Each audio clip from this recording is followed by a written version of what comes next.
Greetings, chompers. It's Matt Donald here with a post-election update of the Paleobites Patreon. First off, America, you suck.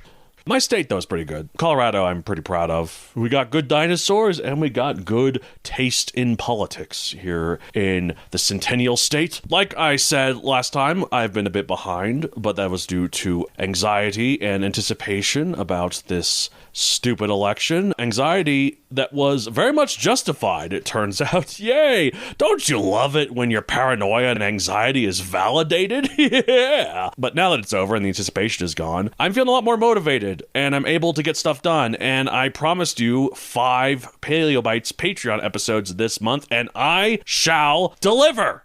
So, 5 bonus Paleobites episodes will come out throughout this month. First off, we got Nigel Marvin's Sea Monsters. Great documentary series. Then we have Dino Island, a redo. This time with just me. It's an obscure 2002 strategy game. We've done an episode on it before, but with someone who didn't really understand it like I do. So now we're going to do it justice again. Then we're going to do Lilo and Stitch. That does count. There are dinosaurs in it. You don't believe me? Watch it again, particularly the first 10 minutes. Then we're going to do the documentary When Dinosaurs Roamed America. The one that's narrated by John Goodman that came out around the same time as Walking with Dinosaurs. And then finally, to end this catching up period, we're going to talk about Godzilla 2014, the first of the MonsterVerse series. That's the schedule for the month now that the election is over, and I have had a good cry and a good binge of drinking to try and forget how stupid this country is. It's at patreon.com/MatthewDonald. This will all be available within the next few weeks. Thank you so much for your patience, and have a good day. As good as a day as you can when half the country are a bunch of idiots. Roar. Growl. Snarl, bellow. Welcome to Paleobites, the podcast that's dumb dino doo-doo for the deathly and depraved. Well, what's one way to put it? My name is Matthew Dahl, and each week I and the rotating series of guest co-hosts talk about and rate a genus of prehistoric animal, be it dinosaur, mammal, arthropod, and so on. This week I'm joined by someone who's not deathly or depraved or dumb dino doo-doo. Thankfully. I would hope not. I would hope not. That describes me more than you. Last time I checked. It's Stephen Curro. How are you? I'm well, thank you. Glad to be here. Glad to be here on this beautiful fall day with the squirrel and the birds in my parents' house that I also live in. And the dog is lurking somewhere. He is afoot, like a dog often is. Oh, Henry. He's been in quite a few episodes. There have been times where we pet him before. Oh, man. So normally we ask a dinosaur related question. Actually, normally we don't. We just get straight into it or we start rambling. We haven't done a dinosaur question in a while. Okay, so if you could stick a dinosaur into the Permian period, because we've been talking about Permian periods for so long, which one and why? What chaos would you want to bring to the Permian? Or would you just want to try and see how something would fit back then and not disturb things too much? That's an interesting question. Yes, I think I would put a Triceratops back in the Permian because they were big herbivores, but nothing quite like a Triceratops. And, I would like to see a Gorgonops try to face one of those. Like, whoa, that's really big. 3 horns. That would be entertaining. See, I feel like Triceratops is a bit too big. It would overthrow the area. So I'm thinking maybe something a bit small, like a Zuniceratops or like you'd scale down. Yeah, or Protoceratops maybe or something like. I feel like Protoceratops wouldn't stand a chance. It'd be too small. It's true. And maybe a bit bigger. Styracosaurus maybe. There you go. Yeah. Something a bit smaller than because Triceratops could get up to like 30 feet long. The most ceratopsians were actually quite small. They're about 15 to 20 feet long. I remember when I was writing Megazoic: The Primeval Power, and I introduced the Diabloceratops character. I wanted all the dinosaurs to be around really big and scary sounding names. So you got Tyrannotitan, Gigantoraptor, Diabloceratops. But then I was looking at the sizes of them, and I was like, wow, this Yifra, the big, the Diabloceratops is meant to be like the big, broad, like with kind of like a German sort of accent, meant to be the Brunhilde kind of type. Right. She would be dwarfed by all of them. But she has lightning powers. So She does have lightning powers. So I was like, let's make her a bit bigger. And by a bit bigger, I mean she's also Triceratops size. She's also 30 feet long, when normally she's like 15 feet. I made her twice the size. I mean, it's a book with dinosaurs and lasers. So if you exaggerate the size a little bit, yeah, then, it's just like, again, like, it's just, you have the really big T-Rex sized Tyrannotitan, the similarly sized Ceraniops, the really big Gigantoraptor, and then this teeny tiny Dilophosaurus. But hey, she's feisty. She makes up for feisty. She is feisty. I remember my sister read my books, and she didn't like Ephra. No? No, she thought she was obnoxious. I thought Ephra was I'm fun. like, yes, she is obnoxious. They're all obnoxious. What's the point? Personally, Brookie was my favorite. Missiles. Indeed.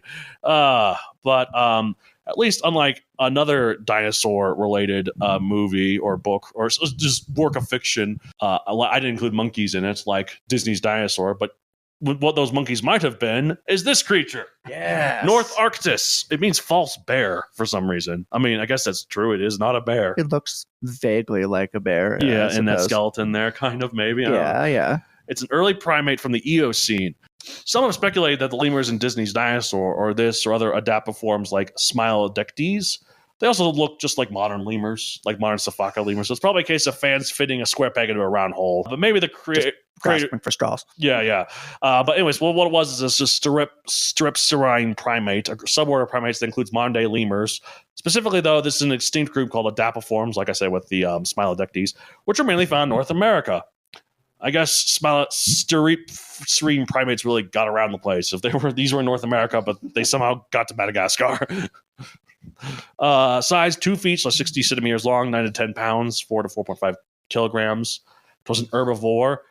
Lived in the early Eocene, 54 to 48 million years ago. Although the temporal range stretches all the way to 38 million years ago, the end of the Eocene, potentially. Although keep in mind, this doesn't mean the species necessarily lived all that time, nor does it mean that the species only lived in that range, but these are the best estimates for the age of the fossil strata based on dating of the geological layers. That's the trick with fossils. Yeah, I figured I should explain this in the important bit of info about these creatures some 250 plus episodes into the show. Better late than never. It's found specifically in Wyoming, USA. You don't think of North America as a place to find proto-simians or anything like that. Or even simians at all. Like, the only simians that are currently there are humans and maybe Bigfoot. And creatures you find at the zoo. It's like how it's weird to think how Europe has that macaque that's in Spain. Oh. That's the only European primate other than humans. That's so bizarre. Yeah, the Spanish macaque, whatever it's called, yeah. Um, And then, so it was described in 1870, pop culture appearances. Like I said, some speculates in Disney's Dinosaur. But I maintain it was some dumbass executive that was like, dinosaurs aren't relatable. We need something cute and cuddly for the kids. That's probably what it was. Yeah. I mean, hey, I loved it as a kid. And then I got older and I was like, who put lemurs in there? That's ridiculous. I mean, look, good on them for including some mammals in there and to show that mammals were still a big part of dinosaur times, even if not a literally big part. But they were there. And they were quite adapted because there were proto-primates. There were proto-primates in dinosaur times, but not quite primates themselves. Nothing like that, no. Like Purgatorius, the creature that I end the Megazoic series on. The one that evolved into the earliest primates and thus by extension humans. Right. This was an early primate with a lemur-like face, which is actually quite notable for this time because this is before they really got the front-facing eyes. They had like very rat or squirrel-like faces. And unlike modern lemurs, which had really big eyes, or orbits, the eye holes, these had smaller ones, which indicate that these were probably diurnal rather than nocturnal. Oh, that's fascinating. A lot of modern lemurs are nocturnal, so yes, this is different. Have you seen bush babies or eyes? They're creepy. They're cool, but they're creepy. Creepy. They have those little really long fingers too, really long webbed fingers. Yeah, I don't like bush babies. They're like. It's like there's ugly cute and then there's cute ugly. Like ugly cute is like Pugs and Stitch. While cute ugly is a bush baby. It's like unsettling, yeah. It's like you go to the zoo to see them and you have to go into the dark room and at first you don't see anything and then you see something just kind of stirring in the bush. It's like, yeah. It's big eyes looking You're watching me. Its eyes about the same size as your eyes despite having a way smaller head. So Notharctus comparatively did not have the creepy factors. No, probably not. It had smaller eyes. It was one of the first primates to have all the arboreal adaptations we know of tree-dwelling primates today, such as grasping hands, binocular vision, and flexible backs. Okay. And it had sexually dimorphic canine teeth. as well as another thing it had. Huh. So males and females had different teeth. Yeah, so the males probably had bigger teeth to like bite each other for. That's usually what I've seen. I've seen that with like baboons or like mandrills. The males often have bigger teeth. That's true. Yeah, but baboons also weird that they're blue. They have blue faces. You don't think of many blue mammals. Is it baboons or is it mandrills? Man, what? I don't know. They're all creepy. I don't like monkeys. I don't like monkeys or chimpanzees. Whenever I see them, I often think of poop for some reason.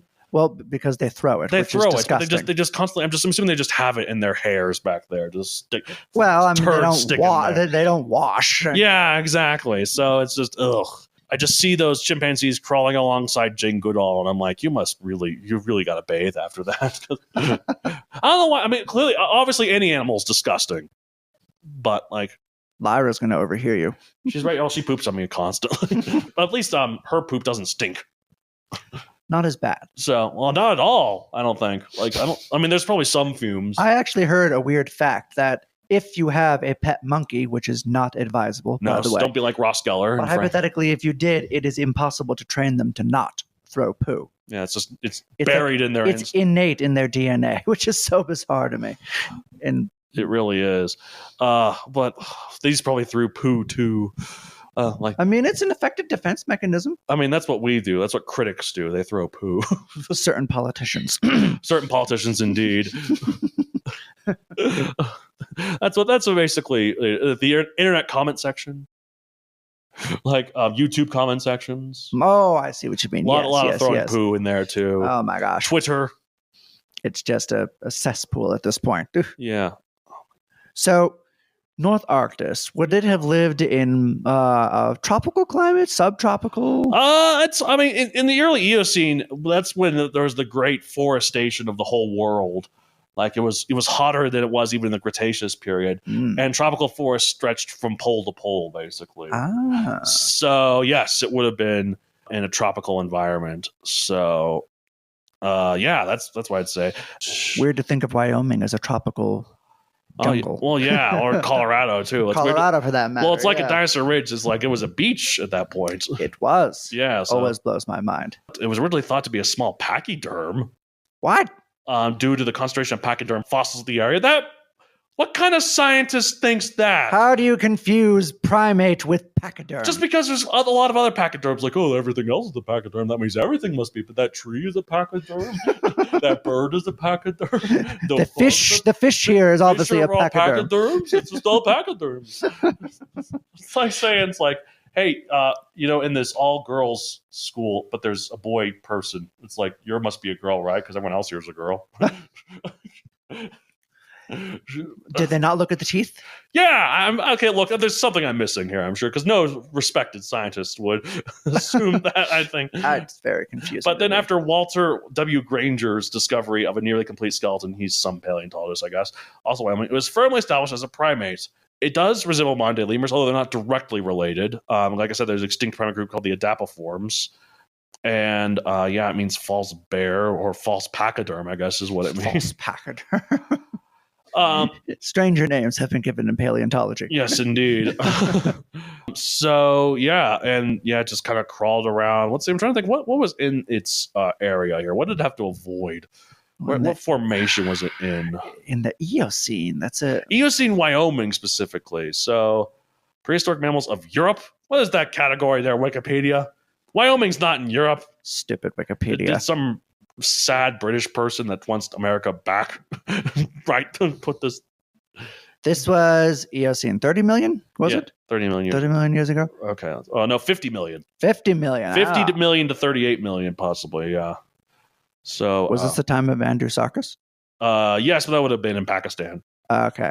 So Eocene, prehistoric mammals of North America. Oh, come on. I want the Eocene. What's going on? Sorry, listeners. Yeah, I know, but I want Eocene specifically in the area, though. What formation was it in? Eocene mammals of North America. Here we go. There you go. Okay, so Megacerops. Oh, yes, Brontotherium. There we go. But Notharctus. Orohippus, the mountain horse. That's fun. Yeah, Mesohippus probably too, or early. Or yeah, Mesohippus. I've done an episode on that. But that was a little bit later, though. These are all like late Eocene stuff. Where's the early Eocene? Vulpifus. That's a dangerous name there. Vulpifus. Vulpifus. Xenocranium. It's a mole-ish. It means lived in the late Eocene. Okay. Civicola, I've done an episode on that one, the little hedgehog. Procyon. Pyrocyon. Ooh, an extinct genus of small carnivorous placental mammals from extinct. Pyrocyon means fire dog. Did they find it in a fireplace? Yeah, let's see. Even extinct or hyenodontid. Why? No, it's a stub. No, I want to know more about the fire dog. We might have to save that for another episode. Pyrocyon. What's that? Roonia. Like Mickey Rooney or whatever. Relatively small primate. Another primate. Another primate. Okay. Is it also? It's a haplorhynid of dry nose primates. There's your baboon. Oh God. Oh God. I am monkeys. Basilosaurus. Yep. Ranky. Okay. How many H's can we fit in one name? Brachyrhynchochiocyon. Oh God. Say that one 5 times fast. Brachyrhynchochiocyon. I can't even say it once, let alone 5 times. Okay, so this thing lived with a bunch of weird crap. Ignatius. Sounds like a Shakespeare character. I was thinking it sounds like a pop star. Ignatius. Ladies and gentlemen, give it up for Ignatius. That actually kind of looks like a squirrel. It does look like a squirrel. Plesia adapiformes, basal primates. Those are more basal primates. Purgatorius is one of these. A lot more primates in North America than I thought. Yeah. Well, Purgatorius is one of these. Huh. So, Purgatorius may or may not be a primate as extinct. What? What is a... No! The ending of Megazoic is meaningless. It should be the earliest example of primate. Come on, one of them had to evolve into humans. You might have to pull a retcon. No, I wanted... Oh, look at that cute little thing. Aww. The way I was going to have it in a movie, because obviously I couldn't say that it was man, because like the pros I could, it would see a bunch of them like crawling over the ruins of a decaying gigameton or something. Right. And then, but then it like, as it's going, it stands up on its hind legs, not like a human, but like a squirrel. But just to kind of remind people. Like, the mammals are coming. Well, and this is particularly a human. Ancestor, so that's how I'd have it. So anyways, yeah, thank you for that commentary, Lyra. The dinosaur herself comments. Anyways, Notharctus is a big lemur, a little lemur from Wyoming. I mean, that earns at least 30 million for me. I'm gonna give it a 55 million. Whoa, that's really generous. I think it's pretty cool. Okay, and I kind of like lemurs. So. And it may or may not be in Disney's Dinosaurs, so which gives it a lot of points because that's a great movie. Yeah, so, okay, there we go. That's it for this week. If you want to get a hold of the show, you can contact me at palelightspodcast@gmail.com, PaleLightsPod on Twitter, and PaleLightsPodcast on Instagram, or find me on social media at Matthew Donald Creator on Facebook and Matthew64 anywhere else. Where can they find you? You can find me at stephencccurro.com, StephenCurro.com. Yes, you can find my links to the short stories and the poems and whatnot that I have written. And yeah, that's that. That is that indeed. I have a book series on Amazon Megazoic available for print and Kindle. No Notharctus in it, but like I've been saying here, there was Purgatorius in it, which may or may not, as I've learned from my research here, make that ending meaningless. Oh dear. I like to think it does. Well, we don't know. Also, it's dinosaurs and lasers. I think it's all up for debate at this point. Yeah, Lyra.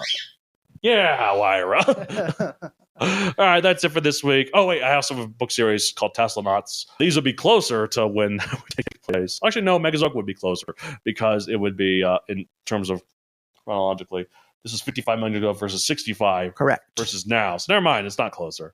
In any case, don't read Teslanauts then. It's since when does a writer say no? Don't read my books. My books are nonsense. He's crazy. Read his books. I'm doing reverse psychology. Oh, never mind. You do not want to read my books. That's the last thing you want to do. It's only the cool jocks that read my books, and that's not you.